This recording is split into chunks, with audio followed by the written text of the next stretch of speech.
আরে ওখানে একজন মহিলা দাঁড়িয়ে আছে, ঠিক না? কিন্তু ওনার চোখগুলো এরকম হয়ে আছে কেন? আমার মনে হয় আমি চোখে দেখতে পাই না। যাই আমি দেখে আসি। আরে আমার পাটা মনে হচ্ছে মাথা পড়ে গেল। যাই দেখে আসি আমি। ঠাকুমা, ও ঠাকুমা, তোমার চোখগুলো এমন কেন? তুমি কি আন্ধা নাকি? হ্যাঁ, হ্যাঁ। আচ্ছা আমি এখান থেকে বের হবো কিভাবে?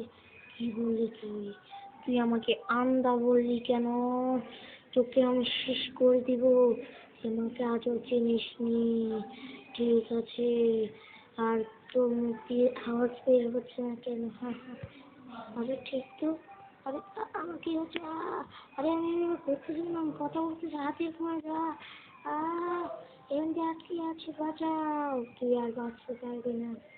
আমি এখান দিয়ে বসে বসে তোকে দেখবো, একটু পরে চলে যাবো, কারণ আমি হচ্ছে ভূত দিয়ে করে গিয়েছিল না, সব আমি করেছিলাম।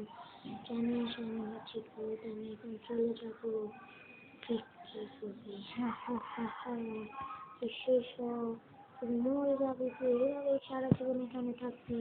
আস্তে আস্তে তুই কোথায় থাকবি? যাই আমি উড়ে উড়ে জায়গা, আমি হলাম একটা ভূত। Bye bye.